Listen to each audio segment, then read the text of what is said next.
Vamos a hablar ahora del control del deseo.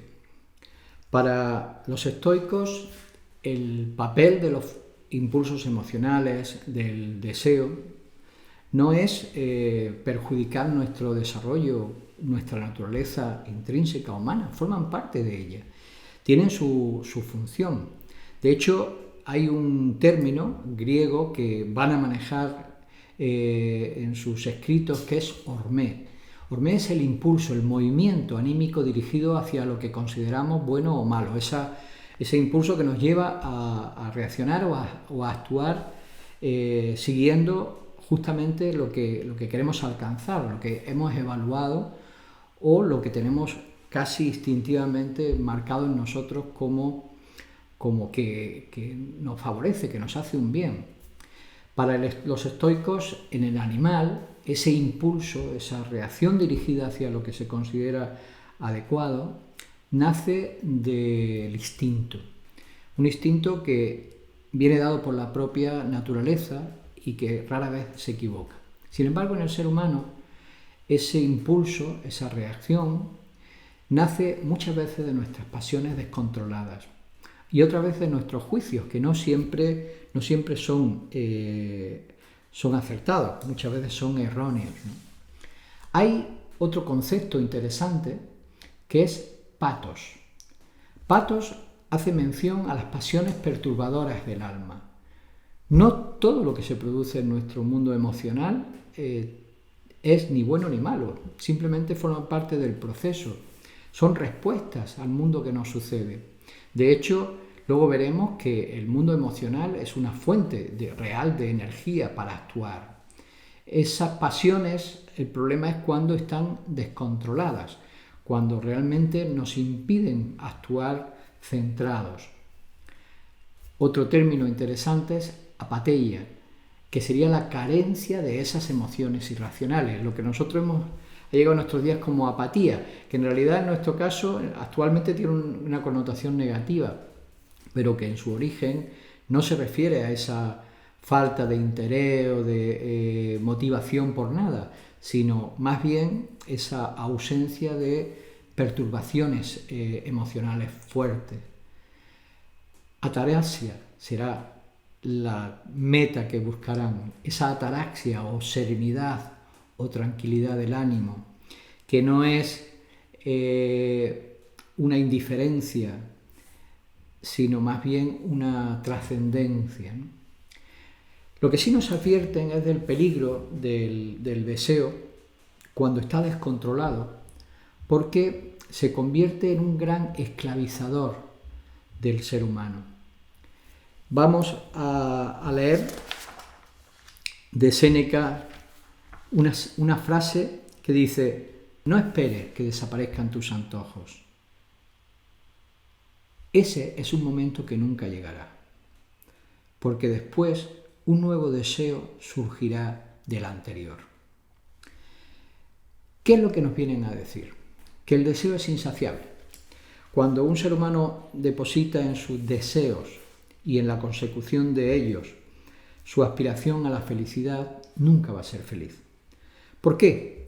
Porque en el momento que lo satisface, rápidamente aparece un nuevo deseo que inmediatamente le provocará desasosiego para intentar conquistarlo. Esto es lo que se ha dado en llamar la espiral hedonista, que es que en la medida en que nosotros vamos buscando y satisfaciendo cada vez más deseos y placeres, vamos necesitando una cada vez mayor intensidad, porque hemos ido generando una dependencia de ellos y no tienen fin, no se agotan. Terminan, por lo tanto, esclavizando a la conciencia humana y a la voluntad del ser humano. Se convierte realmente en lugar el placer, que en su medida el mismo Platón menciona que puede ser una fuente de satisfacción, pero controlado con la templanza. Ese placer, esos pequeños o grandes placeres que podrían ser una fuente de satisfacción, se convierten en un verdadero tormento. Marco Aurelio justamente dirá: los placeres, cuando superan un cierto umbral, se convierten en castigos. Así, por lo tanto, lo que nos van a recomendar es controlar el deseo, porque además tenemos que reconocer la diferencia que hay entre verdaderas necesidades y lo que serían impulsos no controlados. Cada uno de los aspectos o dimensiones de nuestra naturaleza humana, nuestra dimensión biológica, psicológica, racional, tienen una serie de necesidades. Pero esas necesidades han de ser canalizadas con control, porque si no establecemos ese control, las necesidades acaban convirtiéndose en impulsos que nos hacen perder el dominio sobre nosotros mismos. Un ejemplo, comer es una necesidad. Sin embargo, en un momento dado se puede convertir en un impulso descontrolado. ¿Qué es lo que nos recomendarán? No ser reactivos frente a esa necesidad, sino conducirla con conciencia y de forma controlada, medida. Esa es la virtud justamente de la templanza. Y en lugar de comer como un cerdo, comer controlando los impulsos, controlando los movimientos, controlando la posible ansiedad. Porque si no, podemos caer en un culto a esa necesidad y acabar, víctimas pues, de la necesidad, del placer de comer. Consejos para ese control. Lo primero, racionalizar. Medir las consecuencias de nuestros deseos y su alcance. Leo una nueva frase de Epícteto. Cuando seas tentado por un placer, espera antes de dejarte llevar por él. Imagina dos situaciones en tu mente. La primera, el disfrute inicial, y la segunda, el arrepentimiento posterior. Después, compara este arrepentimiento con el placer y la satisfacción de no haber caído en la tentación. Evitar, por otro lado, la ansiedad para obtener resultados inmediatos. Es importante aprender a someter a nuestros impulsos, que muchas veces pueden ser meros caprichos, a la prueba del tiempo. Así, sabremos si se trata efectivamente de un capricho, de habernos dejado llevar por simplemente una moda, o es algo que realmente viene de nuestro interior, una necesidad, parte de nuestra misma vocación.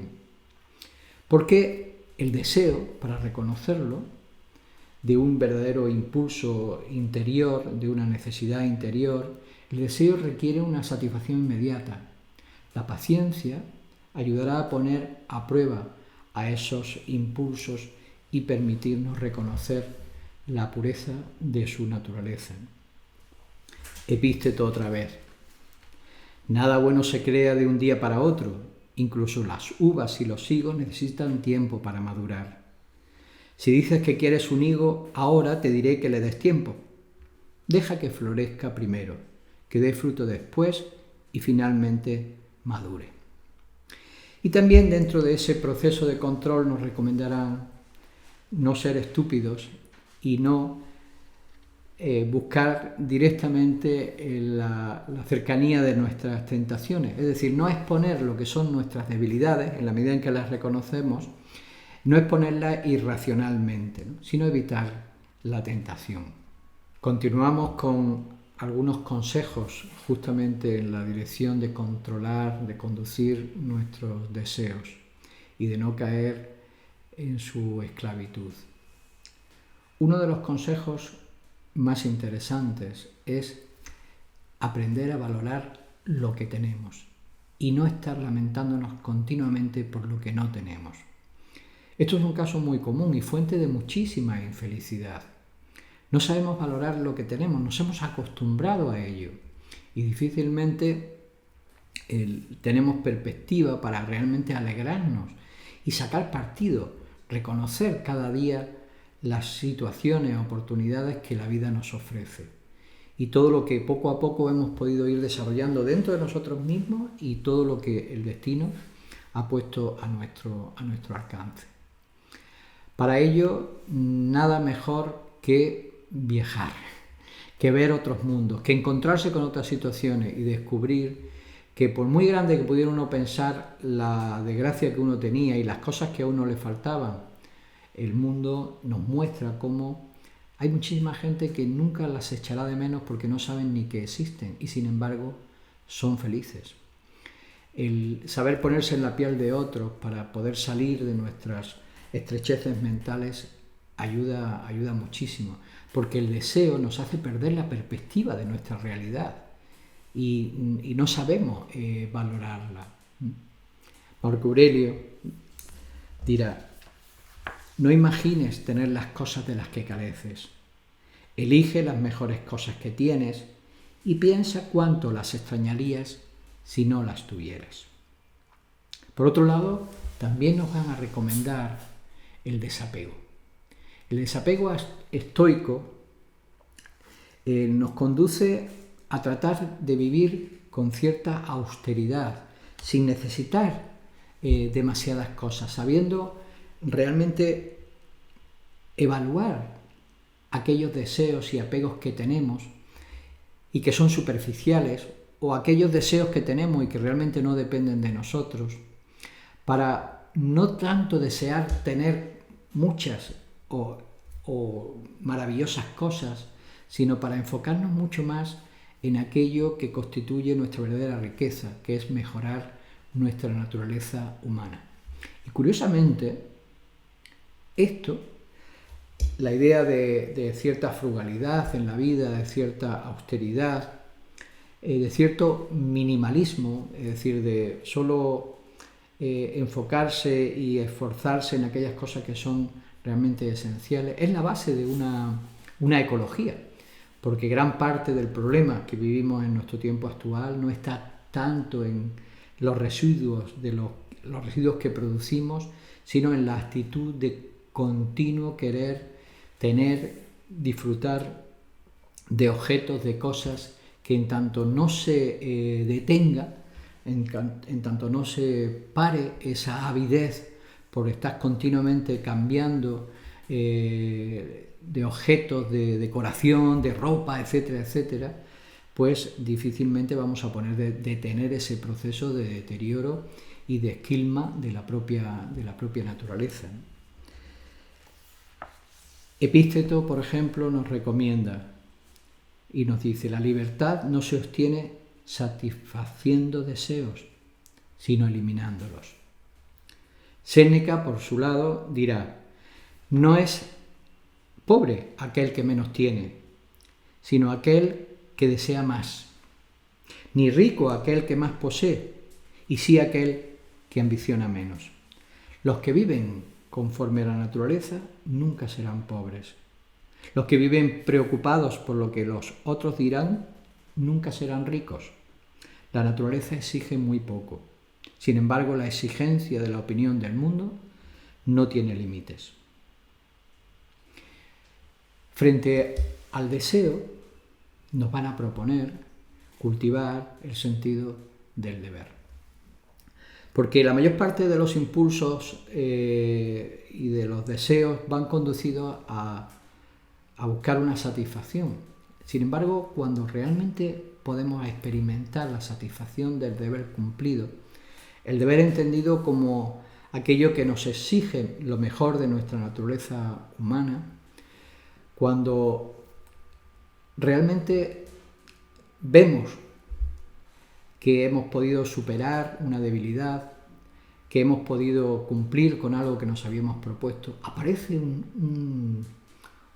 una sensación, un nuevo estado de satisfacción o de placer muy distinto a lo que es la mera satisfacción de los deseos, pero mucho más perdurable y, si me apuran, realmente mucho más intenso.